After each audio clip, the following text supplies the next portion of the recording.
ನೀನಿರದೆ ನಾ ಇರಲಾರೆ ಎಂದು ಕಾಡಿಬೇಡಿ ಪ್ರೀತಿಯನ್ನು ಹೇಳಿಕೊಂಡು ಮನೆಯವರ ವಿರೋಧದ ನಡುವೆಯೂ ಎಷ್ಟೋ ಪ್ರೇಮಿಗಳು ಮದುವೆಯಾಗಿ ಜೀವನ ನಡೆಸುತ್ತಾರೆ.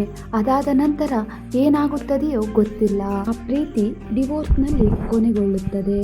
ಅಷ್ಟೊಂದು ಕಾಡಿಬೇಡಿ ಪ್ರೀತಿಯನ್ನು ಗೆದ್ದರೂ ಇಲ್ಲಿ ನಿವೇದಿತಾ ಗೌಡ ಮತ್ತು ಚಂದನ್ ಶೆಟ್ಟಿ ಅತ್ಯುತ್ತಮ ಉದಾಹರಣೆ. ಚಂದನ್ ಶೆಟ್ಟಿ ನಿವೇದಿತಾ ಗೌಡ ದೂರವಾಗಿ ಸರಿಯಾಗಿ 1 ವರ್ಷ ಆಗಿದೆ. ಆದರೆ ಇವತ್ತು ಕೂಡ ಇವರ ವಿಚ್ಛೇದನ ವಿಚಾರದ ಕುರಿತು ಅನೇಕರಲ್ಲಿ ಕುತೂಹಲ ಕಡಿಮೆಯಾಗಿಲ್ಲ. ಇವರಿಬ್ಬರು ದೂರ ಆಗಿದ್ದೇಕೆ, ಮನಸ್ತಾಪ ಶುರುವಾಗಿದ್ದೆಲ್ಲಿ ಎನ್ನುವ ಪ್ರಶ್ನೆ ಹಲವರಲ್ಲೂ ಇದ್ದೇ ಇದೆ. ಇದೀಗ ಆ ಪ್ರಶ್ನೆಗಳಿಗೆ ಚಂದನ್ ಶೆಟ್ಟಿ ಅವರು ಉತ್ತರ ನೀಡಿದ್ದಾರೆ. ಮದುವೆ ಆರಂಭದಲ್ಲಿ ಎಲ್ಲವೂ ಚೆನ್ನಾಗಿತ್ತು. ಆದರೆ ಮದುವೆಯಾದ 3 ವರ್ಷದ ನಂತರ ಇಬ್ಬರ ನಡುವೆ ಭಿನ್ನಾಭಿಪ್ರಾಯಗಳಿವೆ ಎನ್ನುವ ವಿಚಾರ ಅರಿವು ಆಗಲು ಶುರುವಾಯಿತು.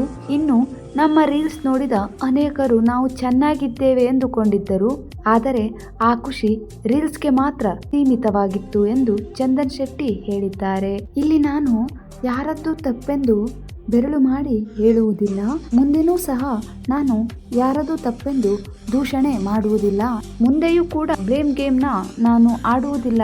ಯಾಕೆಂದರೆ ಪರಸ್ಪರ ಕೆಸರು ಎರಚಿದರೆ ಗಲೀಜಾಗುವುದು. ನಾವೇ ನೋಡುವವರಿಗೆ ಅದು ಅಸಹ್ಯ ಅನಿಸುತ್ತದೆ. ಯಾಕೆಂದರೆ ನಾವು ಹಲವಾರು ಡಿವೋರ್ಸ್ಗಳನ್ನು ನೋಡಿದ್ದೇವೆ, ಜಗಳ ಮಾಡಿಕೊಂಡು ದೂರ ಆಗಿರುವುದನ್ನು ನೋಡಿದ್ದೇವೆ.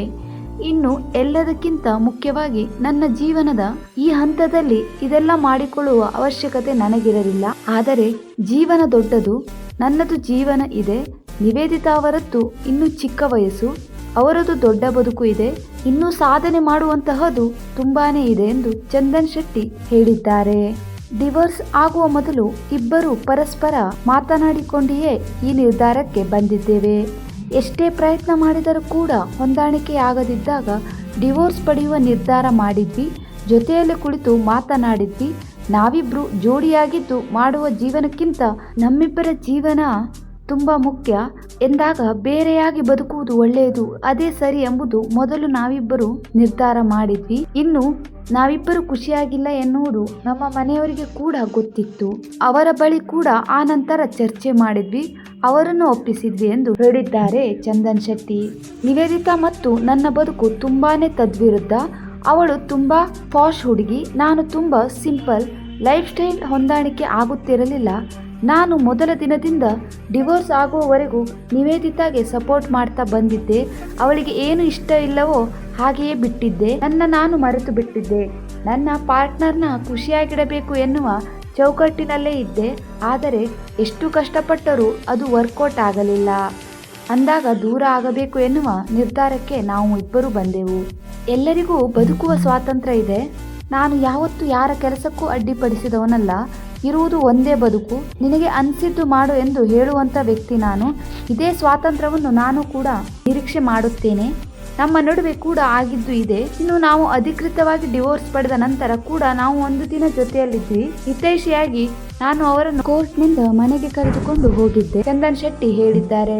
ನಾನು ರೋಡ್ ಬದಿಯ ಅಂಗಡಿಯಲ್ಲಿಯೂ ಸಹ ಊಟವನ್ನು ಮಾಡುತ್ತೇನೆ. ಆದರೆ ನಿವೇದಿತಾ ಗೌಡ ಹಾಗಲ್ಲ, ನಾನು ಪಕ್ಕಾ ಲೋಕಲ್ ಹುಡುಗ ಎಂದು ಹೇಳಿದ್ದಾರೆ. ಇಬ್ಬರ ಮನಸ್ಥಿತಿ ಹೊಂದಾಣಿಕೆ ಆಗುತ್ತಿರಲಿಲ್ಲ. ಹಾಗಾಗಿ ಅವರ ಬದುಕನ್ನು ಅವರು ಬದುಕಲಿ ಎಂದು ನಾನು ಡಿವೋರ್ಸ್ ಕೊಡಲು ಮುಂದಾಗಿದ್ದೇನೆ ಎಂದು ಚಂದನ್ ಶೆಟ್ಟಿ ಅವರು ಡಿವೋರ್ಸ್ಗೆ ಕಾರಣವನ್ನು ಬಿಚ್ಚಿಟ್ಟಿದ್ದಾರೆ.